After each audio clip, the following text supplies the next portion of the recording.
All right, this recording is going to cover surface area of spheres and hemispheres. First thing, our warm-up, we're going to find the volume of a square pyramid and round to the nearest tenth.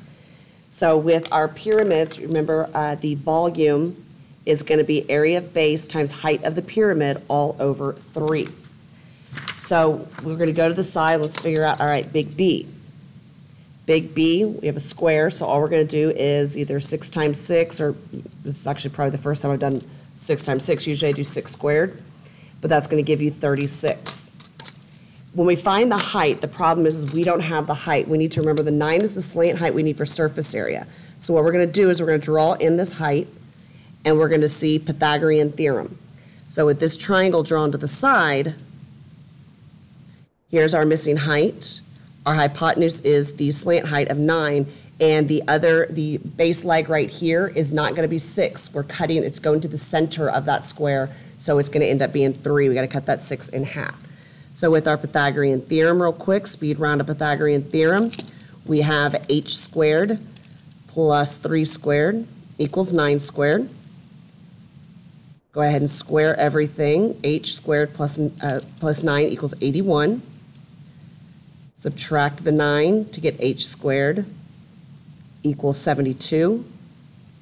And then we take that square root, and it says to the nearest tenth, so we'll go ahead and round to the nearest tenth here.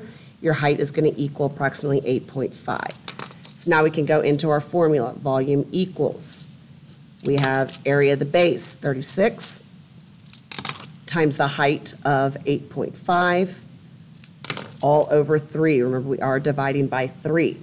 When we type this all into our calculator, we're going to wind up with 102 centimeters cubed. Remember, we are dealing with volume, so we have units cubed.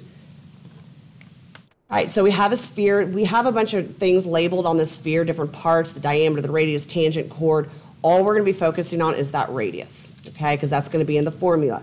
This should be a V for volume, just now realizing that. My bad. V for volume. Sorry guys, I spaced a little bit. I'm not feeling well, so my brain's not working too correct. We were doing volume up here, so I got really confused. We're doing surface area first. With these problems, we are going to round to the nearest tenth, and we're going to also find exact, where we do not plug pi into the calculator. So we look at number 1, we're going to see here the 22 is actually the diameter. So we don't want the diameter, we want the radius. So that will be 11. So all we need to do here is for 4 pi, plug in 11 squared.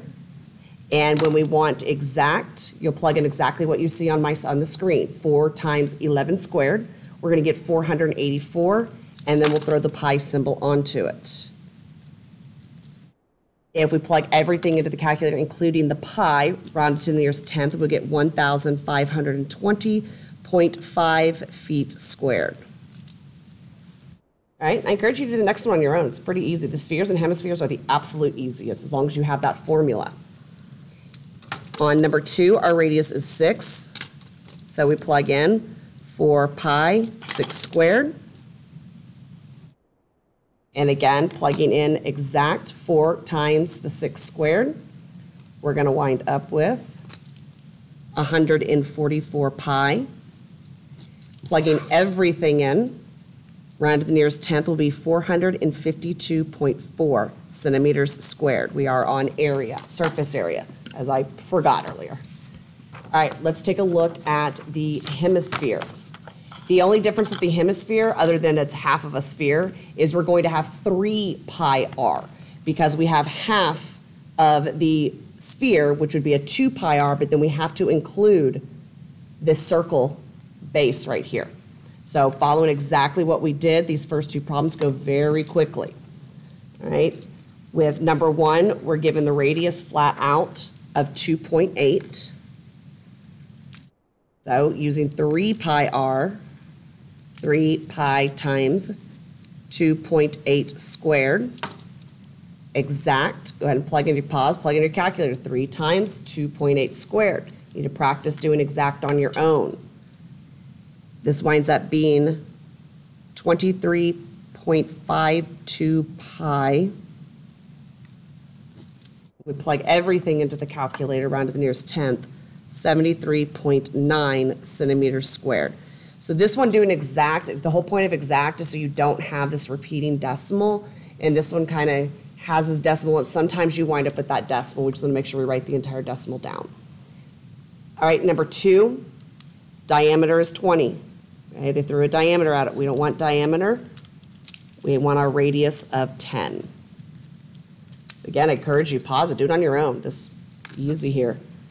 3 pi, 10 squared. Plugging in for exact, 3 times 10 squared. We're going to wind up with 300 pi. As rounded to the nearest tenth with pi into the calculator, we're going to get 942.5 yards squared. All right, so the next one is telling us we have a great circle. A great circle is a circle that contains the center of a sphere. So that's going to be, if you actually look at these dashed lines, that actual circle right here. That is at the dead center, where if you cut through it, it creates the 2 hemispheres. We're going to find the surface area of the sphere and its corresponding hemisphere. So we're going to, with that radius, we're going to use both formulas. And we're seeing here that its great circle, that circle right here, has a circumference of 36 pi. So we have to use the circumference formula of circumference equals, we want radius, so 2 pi r, and we have to plug in and work backwards. So here our circumference at 36 pi will be equal to 2 pi r. And remembering all we have to do, 2 birds with 1 stone, divide by 2 pi. Pi's cancel on the left, and 36 divided by 2 is 18. So we'll plug in this to the 4 pi r squared and the 3 pi r squared. So here with the surface area of a sphere, we have our 4 pi r squared. So 4 times pi, plug in 18 squared. And in this problem, we'll be rounding both of these to the nearest tenth. So plug everything into the calculator, 4 times pi times 18 squared. We will wind up with 4,071.5 centimeters squared. The surface area of hemisphere, 3 pi r squared. Real easy. Plug it in. Do it on your own. You got this. We have 3 pi times 18 squared.